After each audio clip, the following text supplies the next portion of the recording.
Varieties rabbits ಇದ್ದಾವೆ. But ಇದು ಸ್ವಲ್ಪ ಸ್ಪೆಷಲ್. ಇದು ಜರ್ಮನಿಂದ ಇಂಪೋರ್ಟ್ ಮಾಡಿಸಿರೋದು, ಜರ್ಮನ್ ಅಂಗೋರಾ ಅಂತ ಇದು. ಸೊ ಇದು ಸೇಲ್ಗೆಲ್ಲ ಜಸ್ಟ್ ಪ್ರದರ್ಶನಕ್ಕೆ ತೋರಿಸೋದಕ್ಕೆ. ಈ ಜರ್ಮನ್ ಬೇರೆ ದೇಶದಲ್ಲೂ ಈ ಥರನೂ ರ್ಯಾಬಿಟ್ಸ್ ಇದಾವೆ ನೋಡಿ ಅಂತ. ಎಲ್ಲರೂ ಈ ಥರ ನೋಡಿರ್ತಾರೆ ರ್ಯಾಬಿಟ್ಸ್ನ, ಮಾಮೂಲಿ ಇಂಡಿಯನ್ ರ್ಯಾಬಿಟ್ಸ್, ಲೋಕಲ್ ರ್ಯಾಬಿಟ್ಸ್ ನೋಡಿರ್ತಾರೆ. ಬಟ್ ಇದೊಂಥರ ವೆರೈಟಿ, ಸ್ವಲ್ಪ ನೋಡೋದಕ್ಕೆ ಚೆನ್ನಾಗಿದೆ, ಫ್ಯಾನ್ಸಿ ರ್ಯಾಬಿಟ್. ಸರ್ ಇದು 1.5 ಇಯರ್, ಒಂದು 8 to 12 ಇಯರ್ಸ್ ಇರ್ತವೆ ರ್ಯಾಬಿಟ್ಸ್.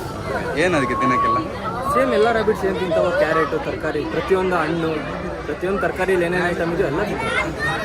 ಮನೇಲಿ ತುಂಬ ಫ್ರೆಂಡ್ಲಿ ಸರ್, ಒಬ್ರಿಗೊಂದು ಕಚ್ಚಾದಾಗಿ ಏನು ಮಾಡಲ್ಲ, ತುಂಬ ಫ್ರೆಂಡ್ಲಿ. ಇವು ಉಳ್ದವೆಲ್ಲ ಇವೆಲ್ಲ ಏನು ಊಟ ತಿಂತಾವೆ ಅದೇ. ಇದು ಒಂದೊಂದು ಮೇಲ್ ರ್ಯಾಬಿಟ್ಸ್ ಎಲ್ಲ ಅಗ್ರೆಸಿವ್ ಆಗಿರ್ತವೆ, ಬಟ್ ಇದು ಮೇಲೆ ಇದು ಯಾವತ್ತೂ ಒಂದಿನೂ ಕಚ್ಚಿಲ್ಲ. ಇದು ಒಂದೇ ಶೋಗೆ ಭಾರತೀಯ ರ್ಯಾಬಿಟ್ ಫಾರ್ಮ್ ಇದೆ. ನಾವು ಈಗ ಸ್ಟಾರ್ಟ್ ಮಾಡಿದ್ವಿ ಕೃಷಿ ಮೇಳದಲ್ಲಿ, ಫಸ್ಟ್ ಇಯರ್ ಇದು.